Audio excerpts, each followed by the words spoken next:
Hello and welcome to another video from erpvideos.com.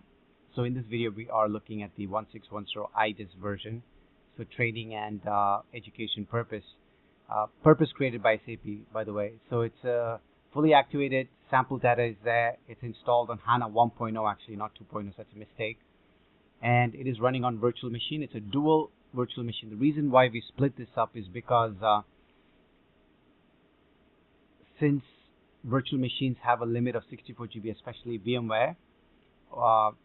If you split it up, so you can have 64 GB for HANA, and then you can have the front end 32 GB or whatever it is for the front end. So this is a dual instance VMware. So if you go into terminal, and again, all the details of how to set it up initially will be given. You have to set your IP address and so you go into YAST and you set up your IP address and your host name. So that's important. So once you do that, you're up and running basically. So you just set that IP address. So you go edit and replace this with your IP address, your local machine, whatever it is, 192.168, whatever it is, you put that there. Save it. And the next thing to do, obviously, is your machine must be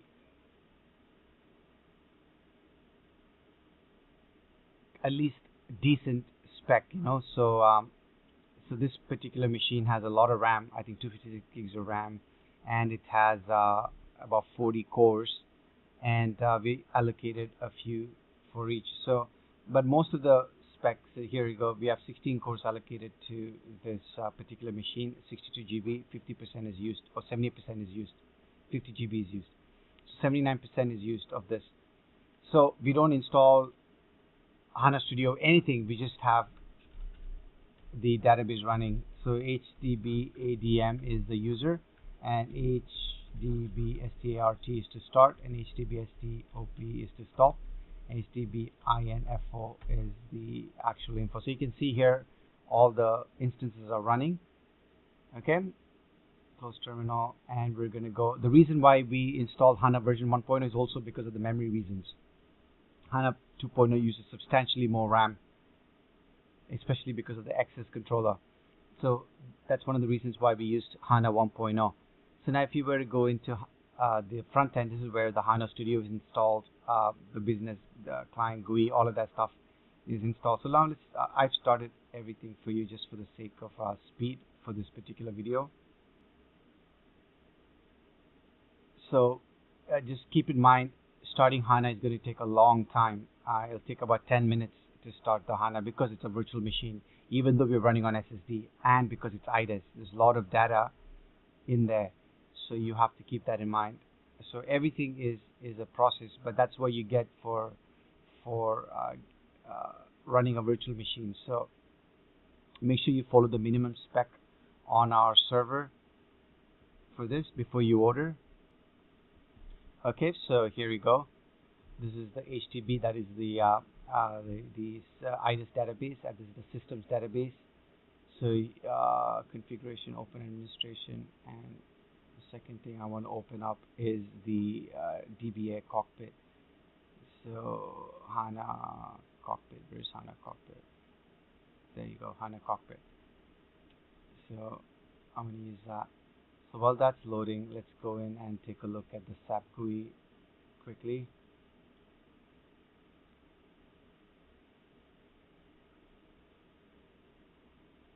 So IDES version.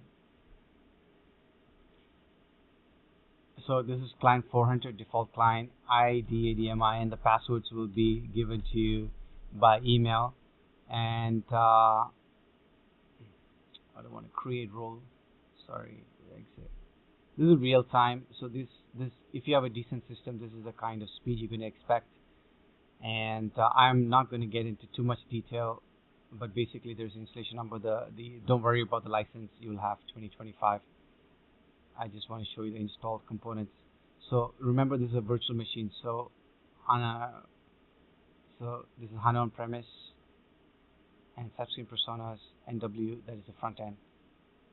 So and client 400 is installed.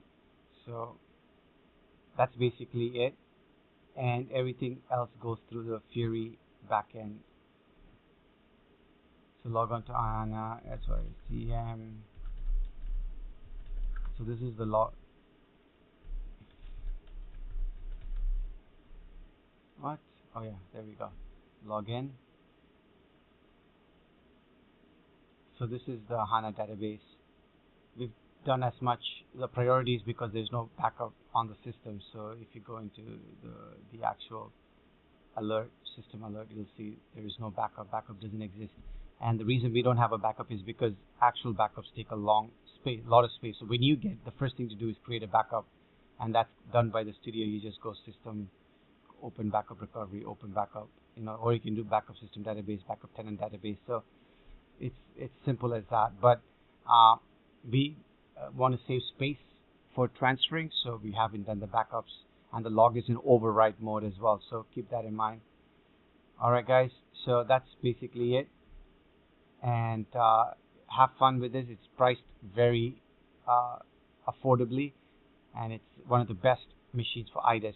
Now, if you want the full blown out server, we have a physical server based on this, 256 gigs of RAM, and that's going for around $4,000. So check that out if you want that. And we have the Demo 21, which is the newer version of the IDES. That's going around $7,000. That's 384 gigs of RAM. So that is an insane machine. It's Demo 21. So check that out as well on ERP videos. Thank you, guys.